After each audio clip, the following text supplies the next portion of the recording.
हमारी जो टीम है न्यूज़ इंडिया 24/7 की टीम आज गुजरात की धरती सूरत पर आ पहुंची है और यहां आकर हमने जाना कि यहां के लोग क्या सोचते हैं, यहां के लोग क्या चाहते हैं, नेताओं से उनकी अपेक्षाएं क्या है। और ऐसे में हमारे साथ कुछ ही देर में हमारे स्टेज पर होंगी यहां की विधायक संगीता पाटिल जी, जो कि लिंबायत से विधायक है, और उनको सम्मानित करने के लिए हमारे चैनल की न्यूज़ इंडिया 24/7 की जो हमारी एमडी मैडम है दीक्षा शर्मा, वो आएंगी, उन्हें सम्मानित करेंगी। उसके बाद ये जो सिलसिला है लगातार आगे बढ़ेगा।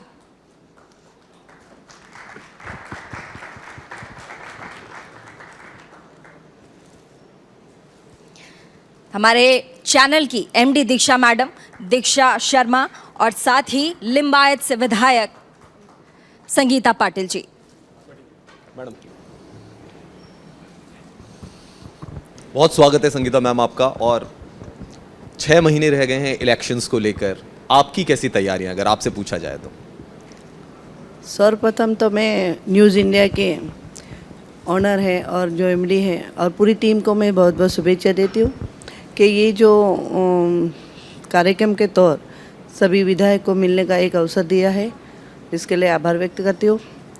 इलेक्शन की बात करें, भारतीय जनता पार्टी में ऐसा होता है कि जब से इलेक्शन जीत के आते हैं दूसरे दिन से काम करना शुरू कर देते हैं और हमको तैयारी करने की ज़रूरत नहीं पड़ती है क्योंकि रोज़ के रोज़ हम काम करते रहते हैं।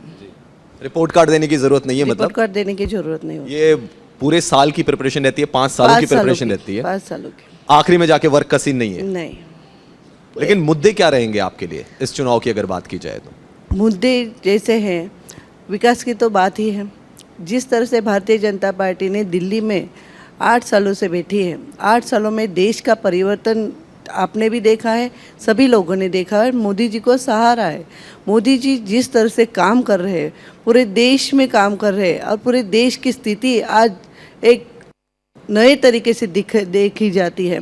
आपने देखा है कि जिस तरह से कोरोना में भी उन्होंने काम किया, पूरे देश को संभाला, और इसीलिए आज हम और आप सब लोग यहाँ पे बैठे हैं, मौजूद है, बोल सकते हैं। और इसी तरह आज अब 8 सालों में मोदी जी ने बहुत सारा काम किया है, भारतीय जनता पार्टी ने काम किया है, एक एक नए नए निर्णय लिए, डिसीजन लिए हैं, और उससे ऐसे डिसीजन लिए हैं कि न भूतो न भविष्यति, और जो 400-500 साल पुराने ऐसे डिसीजन का निर्णय आया है और वो काम आज शुरू हो गया है। जैसे कि राम मंदिर बनाना, जैसे कि ट्रिपल तलाक, धारा 370 हटाना, 35 कलम हटाना, ये सब जो बड़े बड़े निर्णय हैं, और छोटे छोटे तो बहुत रोज़ के रोज़ काम बहुत सारे होते रहते हैं।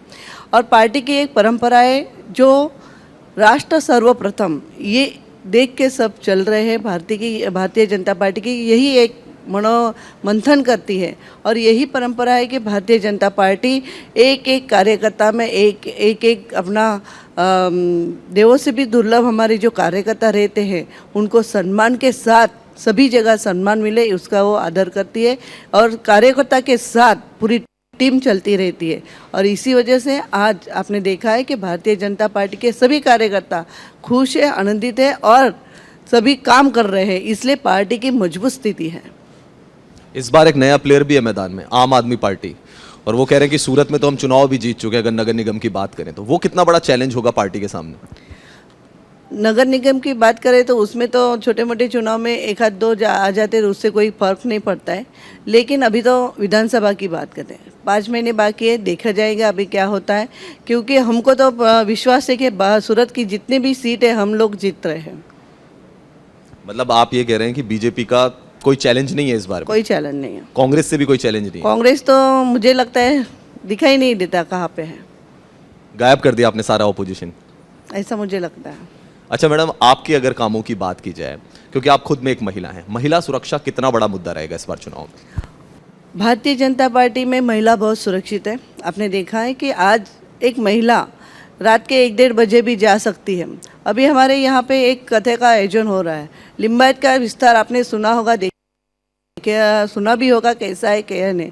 लेकिन आज जो आयोजन है रात के 2-2:30 बज जाते हैं और 2-2:30 बजे बाद जो महिला जाती है तो कोई किसी की ताकत नहीं है कि उसको कुछ छू ले कुछ कर ले। ऐसी स्थिति आज है, ये भारतीय जनता पार्टी की वजह से है और जो पूरा प्रशासन है उसकी वजह से है। संगीता पाटिल जी, आप महिला हैं और हमारे चैनल में महिलाओं का बड़ा सम्मान होता है। हमारी जो मैनेजिंग डायरेक्टर हैं वो भी महिला हैं और ऐसे में महिलाओं की हम बात कर रहे हैं। आप घर और बाहर, सबसे पहला सवाल मेरा यही है, कैसे संभालती हैं? पहले थोड़ी दिक्कतें होती थी, बेटे छोटे थे, लेकिन अब बेटे तो बहुत बड़े हो गए, MBA हो गया है, एक बेटा IT कर रहा है और अभी दिक्कत तो नहीं है। लेकिन थोड़े जब छोटे थे, आज से 10 साल की पहला बात करती हूँ, तो आज से अभी मेरा सेकंड टर्म चल रहा है। 10 साल पहले की बात करें तो थोड़ी दिक्कत होती तो स्कूल जाते थे थोड़ा, लेकिन संभाल लेते थे। लेकिन एक महिला ऐसी होती है, जैसे कि आप भी हैं, आप घर भी संभालती होगी, अपने परिवार को भी संभालती है और अपना जो नेटवर्क है उसको भी संभालती है। वैसे ही हमने किया है, पहले घर को भी संभाला है, सबको संभाला है, घर में जो जवाबदारी होती है, सास ससुर है उनको भी संभाला और पूरे विस्तार को भी संभाला। और कोरोना जैसी परिस्थिति में भी हमने पूरे विस्तार में कुछ ऐसा होने नहीं दिया कि कुछ किसी को तकलीफ पड़े, ऐसा हमने कुछ होने नहीं दिया और सबको संभाला है। पूरे मेरे विस्तार के जितने भी कॉन्स्टिट्यूंसी के लोग हैं उनको एक भी दिन ऐसा नहीं लगा कि संगीता बहन इधर ऑफिस में आई नहीं है और हमको देखा नहीं है। हमने रोज़ लोगों के बीच गई हूँ, जबकि तब बहुत पिकअप अवर्स था कोरोना का, तब भी हम लोगों के साथ में खड़ी रही हूँ और लोगों की कोई भी समस्या है उसको निराकरण लाने का मैंने पूरा प्रयास किया है। आज इसीलिए आज कुछ भी हम विस्तार में जाते हैं तो छोटे से छोटा सा एक बच्चा मेरा नाम लेके बोलता है, 2-3 साल का बच्चा भी मेरा नाम लेके बोलता है। ये मेरी क्रेडिट है, मेरा मुझे यही मिला है, लोगों से प्यार मिला है, स्नेह मिला है। तो सबसे पहले आपके साहस को न्यूज़ इंडिया 24/7 की टीम सराहेगी। आपके लिए एक बिग क्लैप। Thank you. इस बार के चुनाव में जो युवा महिला हैं उनके मन में क्या है, आप जान पाई हैं? मैं देश की बात करूँ या मेरे विस्तार की बात करूँ? आपके नहीं, गुजरात की बात कीजिए। गुजरात की बात करूँ तो गुजरात में महिला इतनी आगे है कि पुरुष के साथ आज कंधे से कंधे मिला के चल रही है। और हमारी भारतीय जनता पार्टी की एक परंपरा भी है कि महिलाओं को भी वो योग्य स्थान दे रहा है। आज आपने देखा होगा कि MP हमारे गुजरात में बहुत सारे हैं लेडीज महिला, और जिस तरह से हमारी MLA जो असेंबली में अपना प्रभाव दिखा रही है, और आज हमारी स्टेट में 2 मिनिस्टर है लेडी है, वो भी एक सम्मान की बात है कि आज हमारे यहाँ पे एक स्पीकर, आज से गुजरात में अभी स्पीकर जो है वो भी हमारी लेडी है। इसलिए महिला को सम्मान गुजरात में बहुत मिलता है। और यही बात बताना चाहती हूँ कि गुजरात में हमारे भारतीय जनता पार्टी में 12-12 MLA हैं। तो इस बार भी जब इलेक्शन होगा तो टिकट वितरण भी होगा, तो भागीदारी बढ़ेगी और महिलाओं की? हाँ, बढ़ेगी ना। वो तो पार्टी देखेगी किसको देना है किसको नहीं। वो तो प्रभाव अपने जिस तरह से काम करते हैं उस तरह से, जो एक छोटा सा बूथ का कार्यकर्ता है वो गृह मंत्री बन सकते हैं, और एक छोटे से चाय वाले हम भी पंतप्रधान बन सकते हैं मोदी जी जैसे।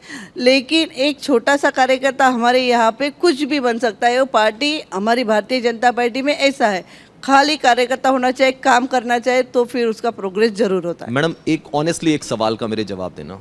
जितने आपने वादे किए थे, जो भी आपने महिला सुरक्षा के लिए जो कदम उठाए थे, चेकलिस्ट पे टिक कर लिया आपने कि सारे वादे आपके पूरे हो गए, या कुछ अभी आपको लगता है कि कुछ और पेंडिंग वर्क है जो कि 5-6 महीने में करना है? अभी जिस तरह से जो भी वादे किए होंगे पार्टी ने और हम सब ने, तो पूरे 85% तक तो हो गए हुए, लेकिन अभी थोड़ा कुछ बाकी होगा, तो ये 4-5 महीने में हो जाएगा, ऐसा मुझे लगता है।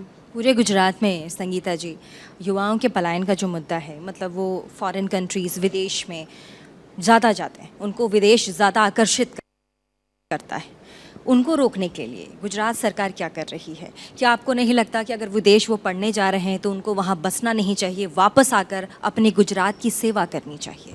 मुझे ऐसा नहीं लगता है, क्योंकि जो भी जाता है एक इच्छा होती है मन में कि हम लोग बाहर जाए, बाहर से आके इधर आके फिर ऐसा लगता है कि हम फॉरेन रिटर्न हो और अच्छा सा जॉब मिल जाएगा, अच्छे से हम लोग बिजनेस कर सकते हैं, इसलिए लोग ये की हॉबी होती है और जाते हैं, आ जाते हैं वापस। लेकिन जिस तरह से यूक्रेन और रशिया के जो ये हुआ और जिस तरह से यूक्रेन में से हमारे जो विद्यार्थी इधर आए और फिर उनको पूछा गया था, ऐसे बोलते थे कि हमारा इंडिया इज़ द बेस्ट।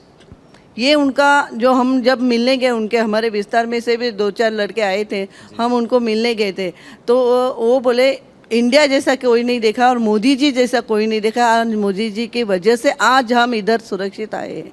ये उनका बोलने का एक ये था, भाव था। ये भाव होना भी ज़रूरी है, क्योंकि जिस तरह से मोदी जी चल रहे देश को आगे बढ़ाए, नया भारत की उन्होंने रचना की है, जरूर वो साकार है। मैडम एक और इम्पोर्टेंट सवाल है, वो है ड्रग्स को लेकर। और पिछले कुछ सालों में हमने देखा है कि जो ड्रग्स है उसकी काफ़ी ज़्यादा यहाँ पे पकड़े भी गए हैं और युवाओं के बीच में देखा गया कि काफ़ी ज़्यादा वो सब्सटेंस पॉपुलर हुआ है। उसकी रोकथाम कितनी इम्पोर्टेंट है?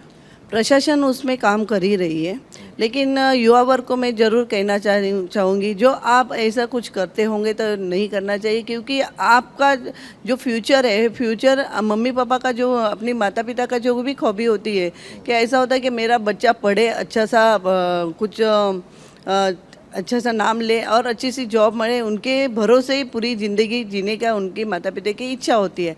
और जो बच्चा ऐसा कुछ करता है तो उनको ज़रूर मैं कहना चाहती हूँ कि आप अपने माता पिता की तरफ देखें और ये सब जो नहीं करना चाहिए वो मत कीजिए। ये मैं ज़रूर से उनको एडवाइस देना चाहती हूँ। बीजेपी कैडर में महिलाओं का जो सम्मान है वो काफ़ी ज़्यादा है और इसीलिए पूरे बीजेपी कैडर को अगर आप देखें तो उसमें महिलाओं की जो भागीदारी है, जो प्रतिशत है, वो भी काफ़ी ज़्यादा है। ऐसे में विपक्षी पार्टियां जैसे कि कांग्रेस, उसमें महिलाओं की भागीदारी बहुत कम है। आप क्या कमी देखती हैं कांग्रेस पार्टी में जहाँ महिलाओं की भागीदारी कम दिखती है? भारतीय जनता पार्टी में महिलाओं को खूब मान सम्मान मिलता है, कभी किसी को टॉर्चर नहीं किया जाता, वो इंडिपेंडेंट होती है। और जिस तरह से भारतीय जनता पार्टी जो शिस्त है, जो सम्मान देती है, शिस्त के साथ उनकी जो नींव रखी गई है वो बहुत अच्छे जो पुराने लोग थे उन्होंने रखी है। और इसी वजह से आज पार्टी बहुत अच्छी तरह है और विश्व की नंबर 1 पार्टी है और सबका मान सम्मान देना ये पार्टी की परंपरा है। और इसीलिए सभी महिला भारतीय जनता पार्टी में आने के लिए उत्सुक होती है, जबकि ये पार्टी ऐसा कुछ कांग्रेस में दिखाई नहीं देता। सबसे बड़ी कमी क्या है कांग्रेस पार्टी में? सबसे बड़ी कमी महिलाओं को लेकर क्या है, आप क्या देखती हैं? मान सम्मान की कमी है और जो मान सम्मान महिलाओं को मिलना चाहिए वो नहीं मिलता। मैडम अगर हम गुजरात की बात करें तो यहाँ पे ट्राइबल बेल्ट भी काफ़ी बड़ी है और अगर शहरों की बात करें तो वहाँ पे महिलाओं की स्थिति काफ़ी ठीक है, लेकिन जो ट्राइबल बेल्ट है उसमें महिलाओं की स्थिति को इम्प्रूव करने के लिए क्या करना चाहिए?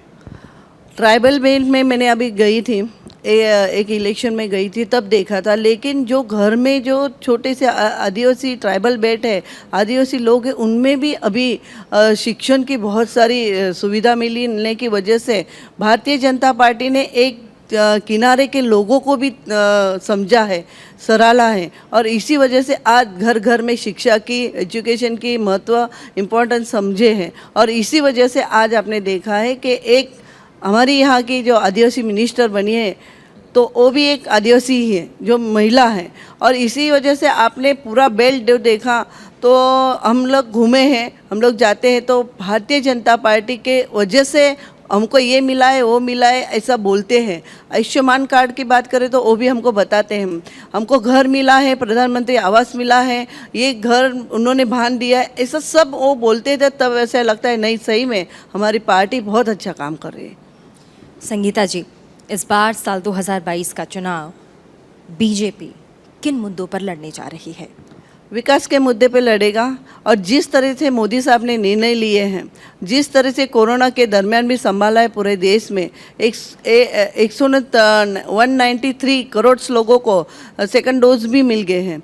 तो ऐसे जिस तरह से मोदी साहब ने पूरे देश को संभाला है, सर्जिकल स्ट्राइक्स है, अयोध्या राम मंदिर का निर्माण है, ट्रिपल तलाक है, धारा 370 है, कलम 35 है, और किसान सम्मान निधि योजना है, साथ साथ में आयुष्मान कार्ड योजना है। जो भी सरकार के, केंद्र सरकार के, राज्य सरकार की योजना है, लोगों को, किनारे के आदमी को तक मिलती है। बीजेपी इसीलिए पार्टी बहुत मजबूत है, पार्टी का नेतृत्व, शीर्ष नेतृत्व मजबूत है, और इसी वजह से विकास का एक जो मार्ग है, ये विकास का भाव ही लेके हम लोग सब पार्टी इलेक्शन में उतरेंगे।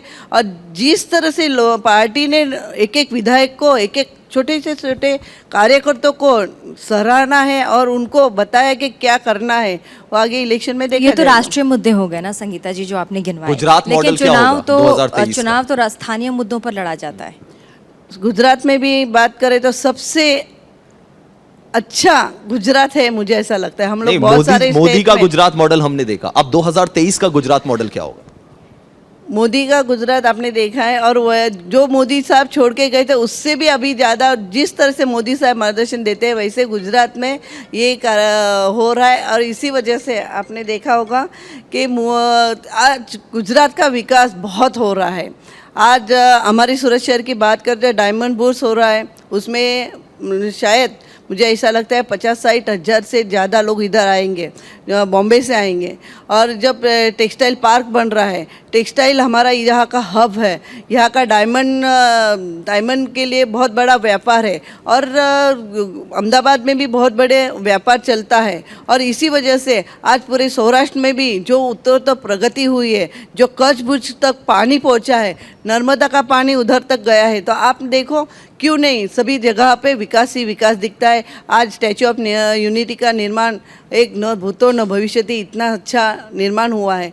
तो आप गुजरात की तो बात करना ही चाहिए, क्योंकि उनका विकास कितना हुआ है, और यही सब मुद्दे लेके हम लोग मैदान में उतरेंगे। संगीता पाटिल जी थी हमारे साथ, लिंबायत की विधायक। आपका बहुत बहुत शुक्रिया, आपने समय निकाला और हमारे साथ मंच पर अपने विचार आपने साझा किए। रुकेंगे छोटे से ब्रेक के लिए, ब्रेक के बाद भी खबरों का सिलसिला लगातार जारी रहेगा, और साथ ही हमारे ये युवाओं का संवाद साल 2022 गुजरात का ये जो हमारा पड़ाव है, ये लगातार यूं ही बना रहेगा।